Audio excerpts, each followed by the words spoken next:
Hi, welcome to Here to There, hosted by Carolyn Taketa, former attorney, current small groups pastor, and life coach.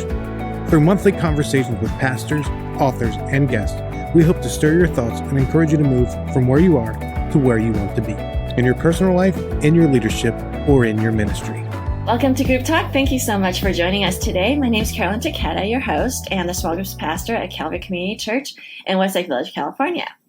Well, a couple of months ago, we took a survey on our Small Group Network Facebook page, and we asked, what topics do you want us to address in 2018?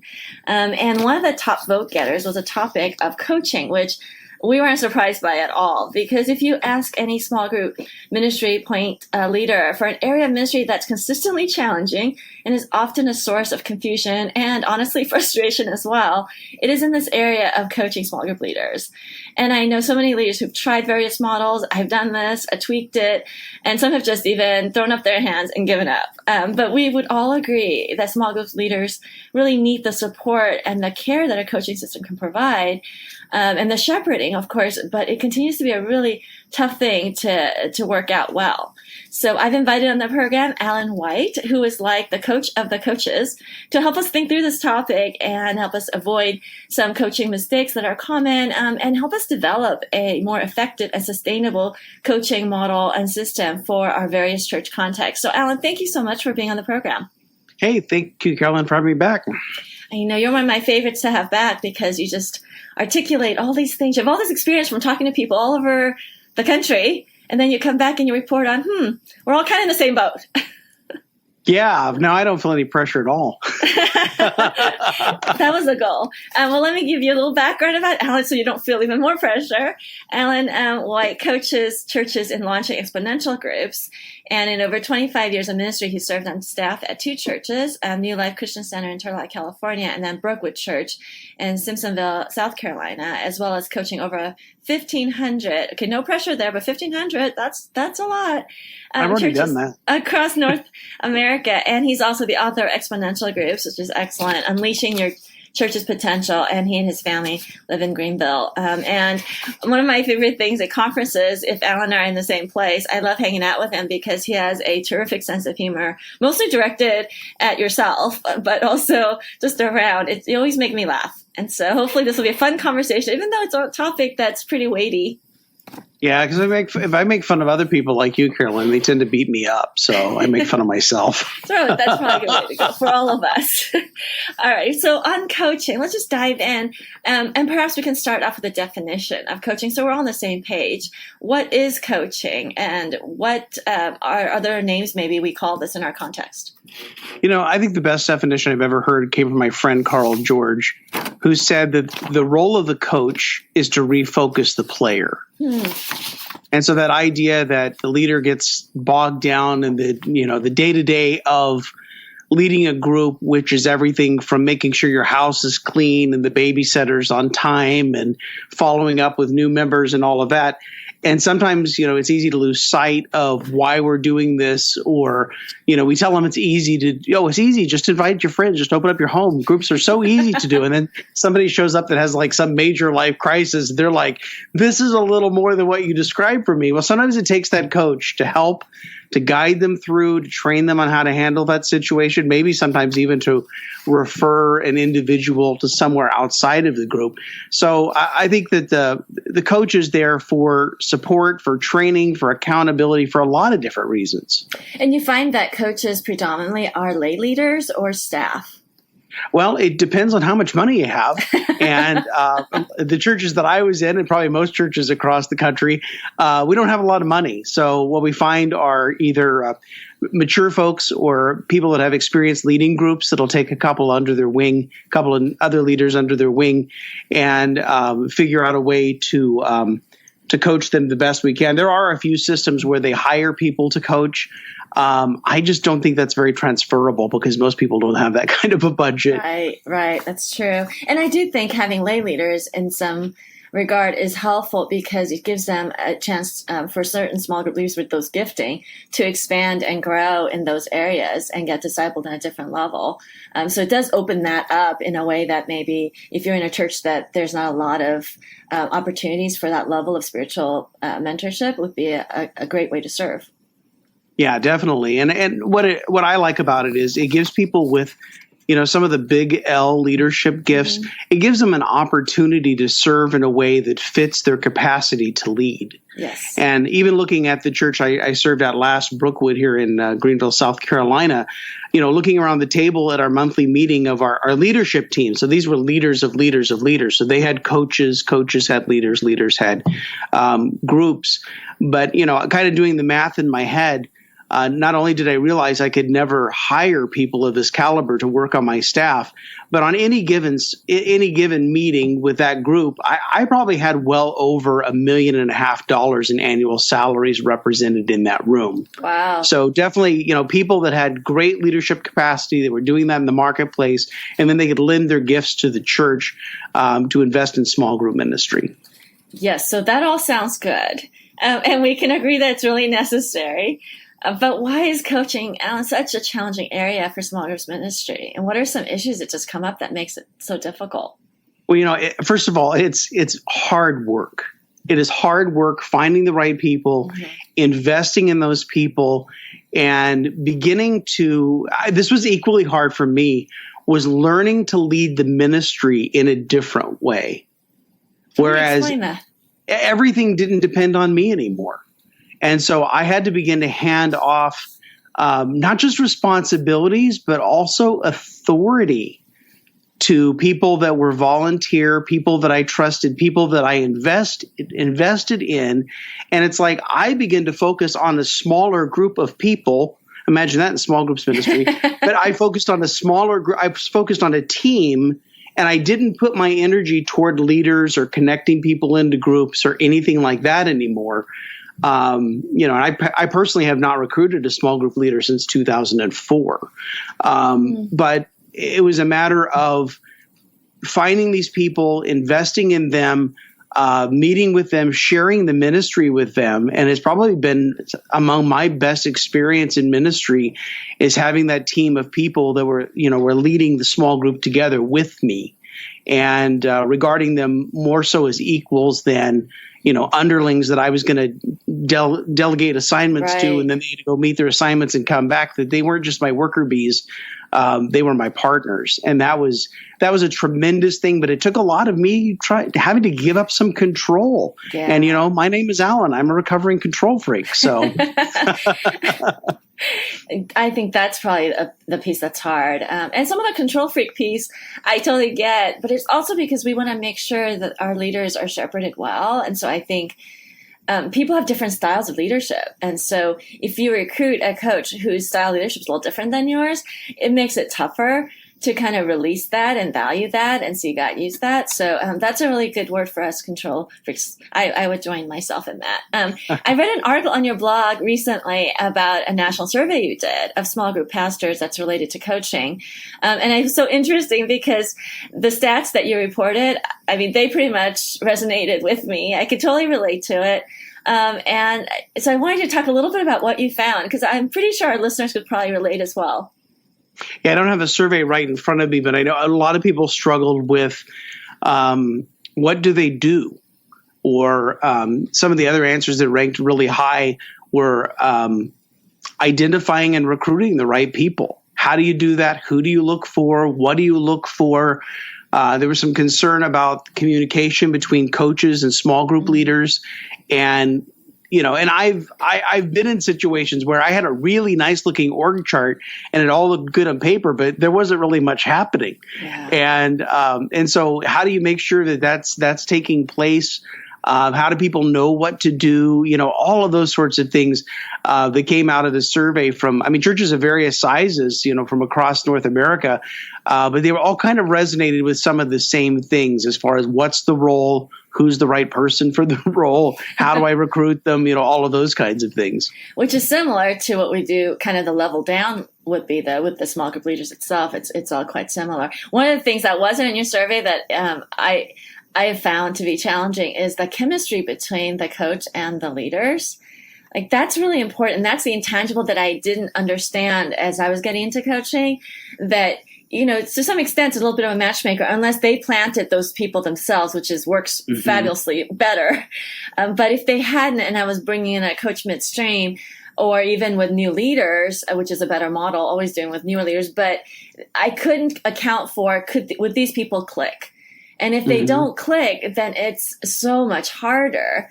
Because then they're discouraged because people don't want to meet with them and vice versa. But when there's a natural affinity or click or chemistry or that intangible thing that wants them to be together, where God just kind of makes that happen, then it just doesn't even like work. There's so much joy for both the leader and the coach, and then makes your work, our job, so much easier. But how do you account for that chemistry thing? Well, some of it, like what you're saying, is if a group started from members of a group, going out and starting their own group, then the natural coach there would be the leader of the group that they came out of. Right. Because more than anything, coaching is built on a relationship. Mm-hmm. It's not a task. It's not an authority thing. It's not a hierarchy. It's got to have that relationship. And so the other thing is if they already know each other. Maybe they weren't in a group together, but they just know each other from church or from being around town and running in some of the same circles.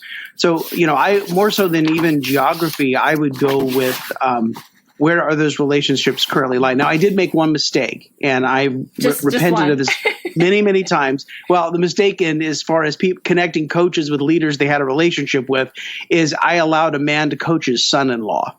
Oh, and that was a big mistake. You must have been young back then. I apologize profusely for that one, and I unlinked it as soon as I could. But, it's bad enough getting advice from your father-in-law. Now you're going to be coached by your father-in-law. And I'm really surprised that he didn't just, quit and delete my phone number. But so did you try the mother-in-law and the daughter as well? I didn't do that. I learned my lesson the hard way. But, the other thing, too, that I've done over the years is try to set something up as a trial run. Mm. So instead of saying that, the person that is highly task-oriented, highly detailed, is going to be the coach of this very amiable, friendly, outgoing person who they're never going to get a report from. Let's face it, it's not going to happen. But the coach is so desperate to get a report right. Well, I would give it a trial run and say, okay, we're coming up on this new series. I'm going to partner you guys together. It's only for 6 weeks. Let's see how it goes. That's good. And if they benefited from it, then we can continue it on. If for some reason, it just didn't work, rub somebody the wrong way, then we could say, well, let's go back and think this through again. Oh, that's great. But at least it was only 6 weeks. And it's like, okay, it's the end of the commitment, and now we're going to go a different direction with this.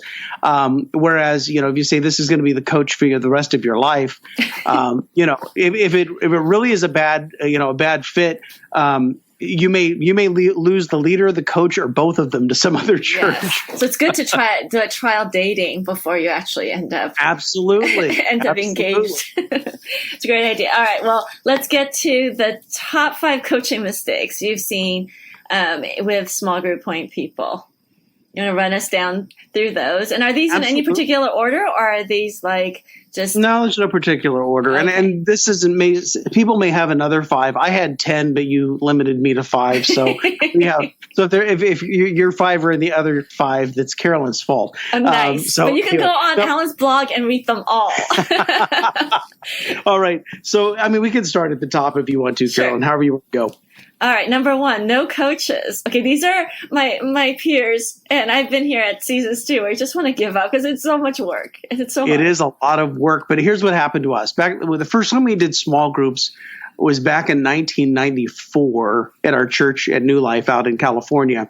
And we weren't very big at the time. I think we were maybe 250 on the weekend. And so we recruited 10 top-notch people from our congregation to lead groups. They all started in January of 94. They all quit in December of 94. Okay, you got a year out of it. Yeah, a year. But my continuity was 0% is exactly how that was. And, and I'm not afraid of these stories because it's real life. And some people are heartened by the fact that all my groups quit. But anyway, we went back and asked them, very important questions. Do you love Jesus? Do you want to go to heaven? Why did you quit leading your group? Because there's no correlation between those. Not at all. No guilt there. But what they came back to us and said was, was, well, we kind of felt like a lone ranger leading our group. Now, this seemed a little ridiculous because the pastor and I were available to them. I mean, we're a church of 250 people. In fact, we talked to them all the time. Oh, that's interesting. But we weren't having intentional conversations about what was going on in their small groups and how they were doing as leading and where they needed to be encouraged and where they needed to have some training.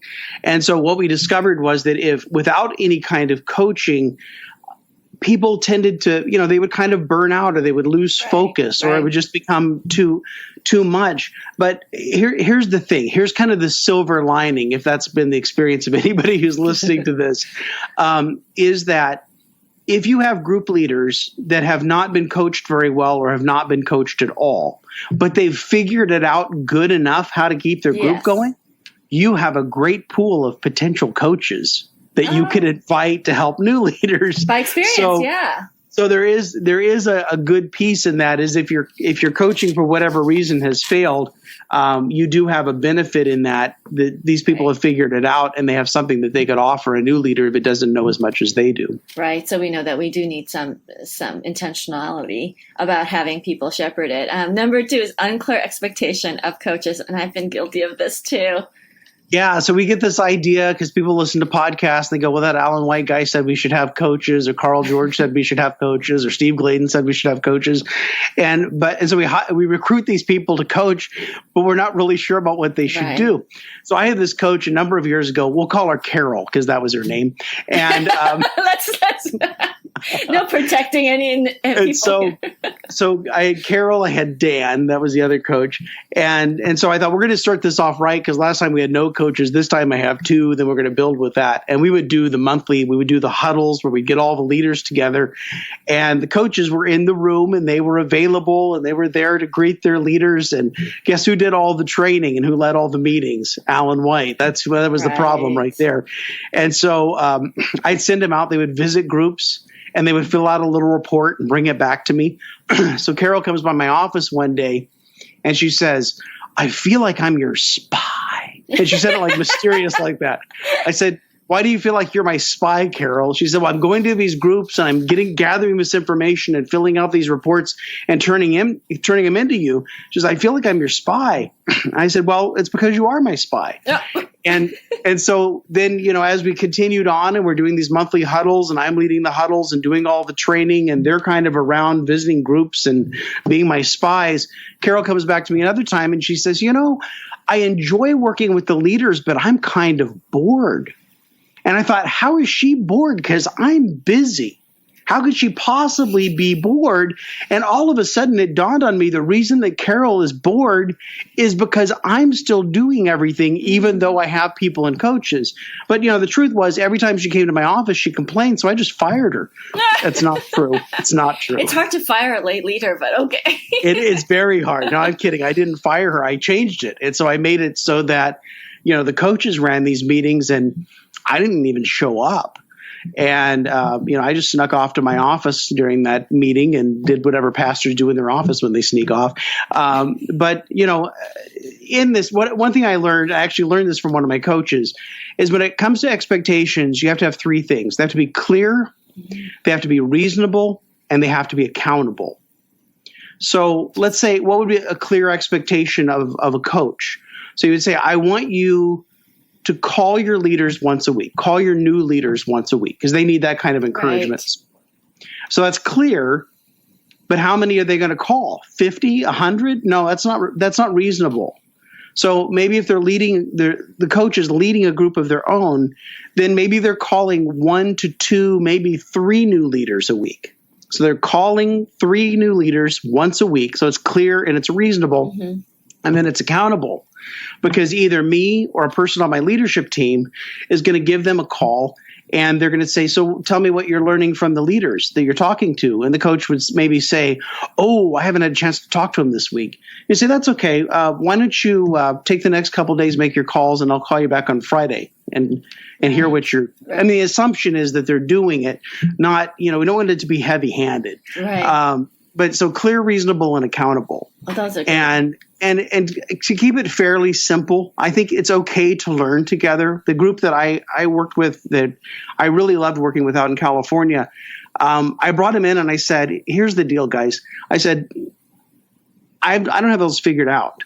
But if you will take this journey with me to figure out leading this small group ministry and supporting these leaders, then I would be glad to have you. But no, please understand that, super pastor doesn't have all the answers.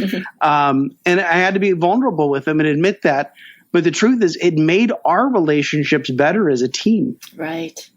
I can see that. A side note, so while we're on the topic of what's reasonable, what would you recommend as a span of care for a typical lay coach? Are you talking 3? Should they be responsible for 3 or 5 or 10? What have you seen to work?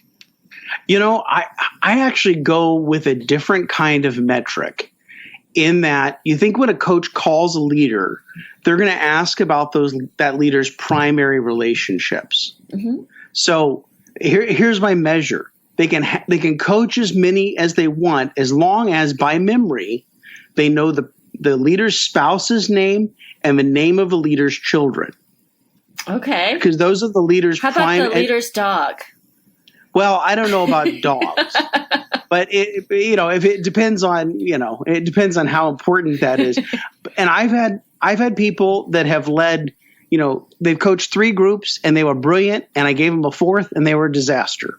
Huh. But then I had one guy that coached 25 groups, and he was single at the time. He was there before and after all 3 services on Sunday morning and connected with them. And, he just had the capacity to do that. Not everybody does. So I think it really has to be, and I know Steve Gladen talks about knowing important dates in people's lives and those sorts of things.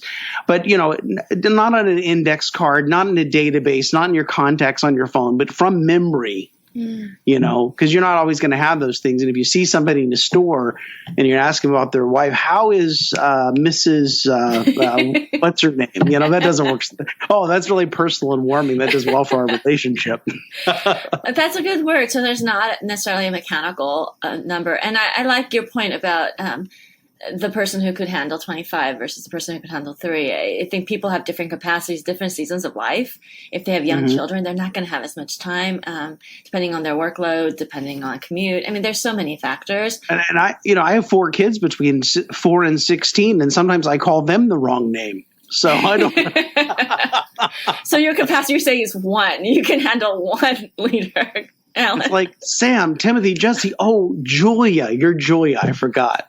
And your wife's name would be, Tiffany. Okay, I can lead one. I can lead one. I can lead myself barely. All right. And then number 3, he says lack of accountability. And this ties in a little bit what you were saying earlier, clear, reasonable, and accountable. So lack of accountability is towards with you as the point leader, right?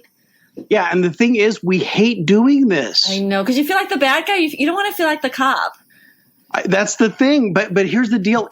If we say it's important and we never check up on people, then it's not important. That's true. And with us, we get distracted. Oh, I got to write the lesson for this week. Oh, I got to do a study. I got to visit somebody. I got to, check my Facebook 12 times, and I've only done it 10 times today. We get into all of this stuff, and why don't we pick up the phone and we'll send them an email. Well, that's personal. We got to pick up the phone. I think it's because we're afraid it's going to be a hard conversation. Maybe. But the reality is, and this isn't original with me, we have to inspect what we expect. Yes. Otherwise, it's not going to happen. But on the other hand, we can't make it legalistic, because sometimes we get into accountability, and accountability sounds like accounting. But then 1 Corinthians 13 tells us that love keeps no record of wrongs. So, we have to soften that a little bit.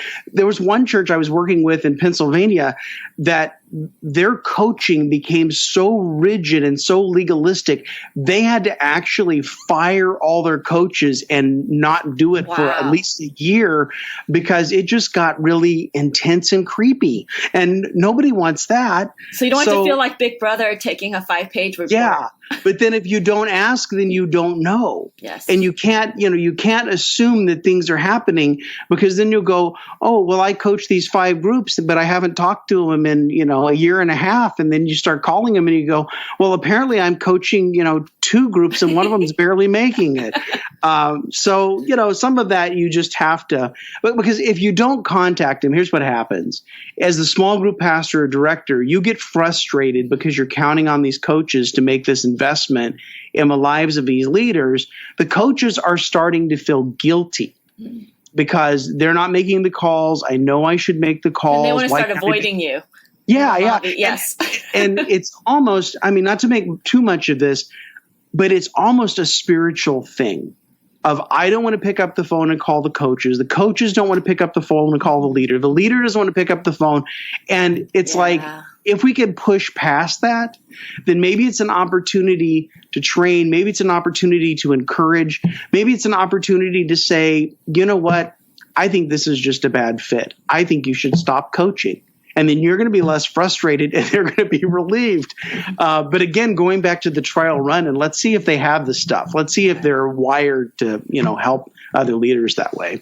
I really love, and I want to highlight what you just said there about talking about modeling, really. So if as pastors and directors, we get lazy or neglectful or avoidant about having the hard conversations on accountability with our coaches, then we shouldn't be surprised if they then have a hard time picking up the phone and doing that with their leaders. And then they shouldn't be surprised that the leaders are not doing that with their members. So there's definitely a cascading effect. And it really starts with us kind of making that spiritual move. And I totally think it is a spiritual thing because it is about shepherding. And if we believe that this is important, then why wouldn't we do it? And stop checking Facebook, as you said. Well, and the wolf is going to come after the one sheep that's kind of gone off and isolated itself. Yes. And that's really the job as the coach, is to go to, find that sheep, bring them back in, encourage them, help them, whatever, if they're going through something personally, if they're going through something in their group. And I think, we should delay everything else and make sure that we're making these connections that we need to make. Some people will say, well, why don't I just call the leaders directly myself instead of doing this phone, tag thing? And the reality is you could do that with maybe about 30 leaders. I tried for a while. I couldn't do it very well with 30 leaders. But you're going to hit a limit. Yes. And then the only reassurance that you're going to have is convincing yourself that everything's okay and putting your head in the sand because you're not finding out. So I don't think that's an easier way at all. No, and eventually, that will implode. Okay, so number 4 is coaching all the leaders the same way. Talk to us about that. Yeah, so if we try to say, okay, we're going to do this coaching. So we're going to get all the leaders together. And some of them started last week and some of them have been, leading a group for 30 years. I mean, there are those that are out there. And so we don't want to lose the new ones. So we're going to cater to the least common denominator. Yes. And that's going to be the beginner. Yes. And then the mature leaders are going to show up for training. They, first of all, they had to, make arrangements to be there. Sure. The training is too basic. Maybe they're doing it out of loyalty. But the bottom line is also it just feeds into the normal human thing that people hate meetings. I don't know if you, that was a very liberating thing for me. I was in seminary. I was trained that my purpose in life was to have meetings and train people. And then I would have these meetings and it'd be, there at the right time to start and nobody was there yet. And, I'd stand there in the room and listen to the crickets and question the call of God in my life until I realized that people hate meetings. So dark. And so then I decided I'd do 2 meetings a year. That's all I would do. But I think that, we have to consider, depending on the leader's experience, it's 2 things. It's the frequency of how many contacts we make. Mm-hmm. So if they're a new leader, then you're going to keep tabs on them, more often. If they're a mature leader, then, we're going to check in with them once in a while, but we don't have to keep tabs on them weekly because that's a little heavy-handed. The other thing is going to be the nature of the contacts. Mm-hmm. That when you're at the beginning of the thing, they're going to need more instruction. They're going to need more guidance. They're going to need more help. They probably need more direction. But then as they gain experience and stand on their own 2 feet as a leader, they're going to need support. They're probably going to need more of us asking them questions than giving them answers. Because the other problem we get into is we have all these big, ministry-wide meetings, and what we discover is that we're answering questions that people aren't even asking. Right. And then the big key there is we just got to ask them what they need, and go from there. Right. So it's kind of like raising kids. I've got preschool, elementary, middle school, and high school. Wow. So I always want to know where my little boy is, because if he wanders off and I don't know where he is, and then, my daughter is going to be in her room, my son, my 12-year-old is going to be on his video games. My oldest, if I don't know exactly where he is, he's a teenager. Is that a problem? Maybe you get lost. Maybe he's not coming back. I don't know. Okay, maybe I should have this conversation with Tiffany, your wife. Maybe so. Maybe a little counsel. I need a coach. But yeah, no, to your point, I think coaching leaders differently. We started doing this in our huddles with separating them out by how long they've been leading, because that was targeted more towards the kind of questions they'd be asking, the stage of development for their group. And then also with our coaching system to actually have it set out so that you know exactly how many contexts you have for certain types of leaders. We kind of go through that to systemize some of it. And at the same time, though, like parenting, you parent each kid differently because they're wired differently. We try to encourage that. So the last one is so critical, and now we're out of time, but we're going to keep going. Just to finish this up, number 5 is neglecting your own leadership development is one of the top 5 coaching mistakes. Yeah, and so this one actually came as kind of a hard experience. I went through a time when I was working with another ministry where we were coaching some very large churches across the country. And what we found is as all of these churches began to have success in recruiting new leaders and forming new groups, that in about half the cases, the small group pastor was replaced somewhere along the line because they were adequate for the role when they didn't have a lot of groups.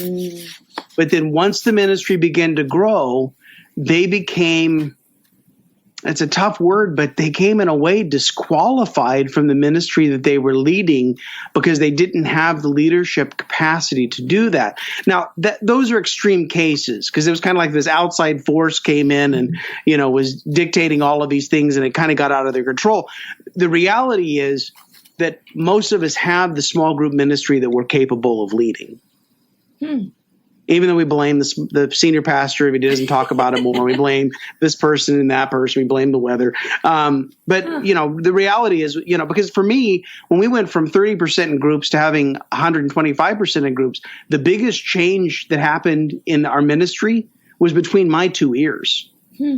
It was a change in my thinking that had to take place. So you have to. So I don't want to go with the negative, but you have to develop yourself. John Maxwell talks about the law of the lid. Yes. And so your leadership ability puts a lid on where your ministry is capable of going. And that's not a criticism. It's just that, and I've studied Maxwell for a dozen or more years, along with some other folks, and you can increase your leadership ability. And by increasing your leadership ability, you're keeping ahead of where you need to go. In fact, I think it's a neat exercise to imagine, what if your church was twice as big as it is now? What if you had twice as many groups as you do now? What if you had 4 times as many? I was coaching a pastor up in Washington State, and they had 1,500 on the weekend, and we were preparing for what happens when this is a church of 6,000. What will that small group ministry look like? And what do you need to learn? And who do you need to develop? Because hopefully it's going to grow. And when it grows, you want to be prepared to have that kind of growth. The other thing, too, and this was a big learning for me, was giving other people opportunities for leadership. Yes. And so, again, releasing some of that control, because even if you had double the number of groups that you have now, you shouldn't have more work than you currently have. Well, we only still have the same number of hours we have. That's right.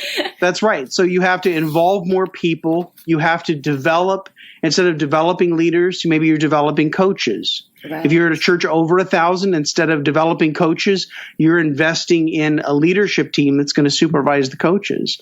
And so it really is a matter of investing in others, working yourself out of the job of training and supporting leaders so that you can work yourself into the job of training and supporting coaches, and then eventually training and supporting, leaders of leaders of leaders.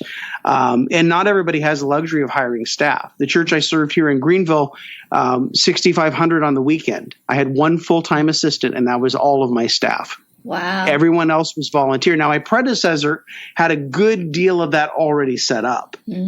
But then I began to build on that, but I couldn't go down to the leader level. Not that I was aloof. I would talk to my leaders if they stopped me to answer a question. Now, if they stopped me to ask me questions all the time, then I would say, what did your coach have to say about that? Yes. Well, I haven't talked to my coach. Well, why don't me and your coach get together and let's talk about this. Right. And, so that was kind of a training for everybody as far as that goes. But again, we can't plan on, we're going to have these budgets and, we're going to have, these people that are going to come on and, work for nothing and, that sort of thing. We're probably not going to have that. But we're actually better off not having that because, like I said before, we can recruit volunteers who are better people. And sometimes we think, okay, well, how do I know who to recruit? We go after all the usual suspects, and we, you don't want to steal people away from other people's ministry. But, here's a great little rule of thumb. Pray and ask God for the leaders that you need, and then pay attention to who crosses your path. Right. And we shouldn't be surprised that God actually answers our prayers. And yet I've fussed and fumed and been up half the night for weeks on end. Who am I going to get to lead this thing? I need to have somebody in this position. And then I would stop and say, okay, God, I can't do this. I need your help. And then the next day somebody would call me and say, God's really put it on my heart to maybe get more involved with small group ministry. That's like the best. And so what I started doing? Instead of all the fussing and fuming, I was like, I'm not going to stay up driving myself crazy for half the night. I'm going to pray. And then I say, okay, God, here's the deal. I'm human. You're God. I need to sleep. You don't. So I'm going to leave this in your hands. And when I wake up in the morning, I'll check in and see what you were able to accomplish overnight. You're holding God accountable. Nice.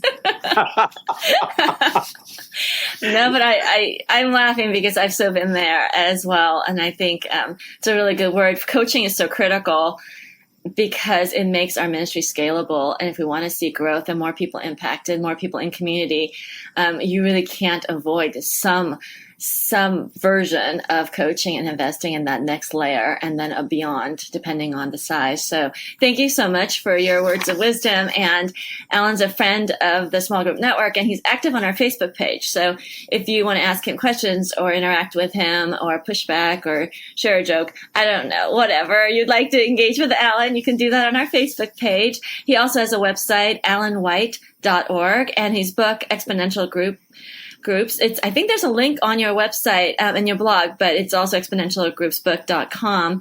And that has 2 chapters on coaching. So it's much more detailed than what we were able to get into during our time. Alan also has a consulting business or coaching business with a course.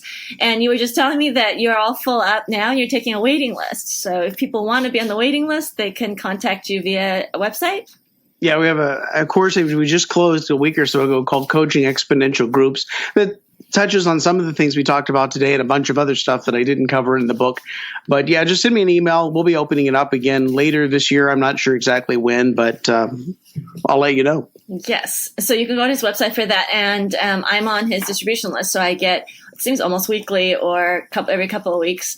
Alan's a terrific writer and he's got great practical content, which I appreciate. And so those just come through my email and I get to go, and a lot of them actually have been around coaching, which is what prompted me calling him up and saying, hey, can we talk about this? Because you keep writing about this. And I know that's such a core area for us. So thank you, Alan, so much. God bless you and your ministry. You're welcome. Thank you very much. And thank you for listening to Group Talk. If you like what you hear, please leave us a positive rating on iTunes, which helps other ministry leaders find us. And if you want to give me any feedback, feel free to do that via our Facebook or Twitter, or any of our small group network social media. So we will see you next time. God bless. Thank you for listening to Here to There, part of the Group Talk network of podcasts. If you like what you've heard, make sure you subscribe on Apple Podcasts, Spotify, or wherever you get your favorite podcasts. If you want to learn more, make sure you check out smallgroupnetwork.com for more resources.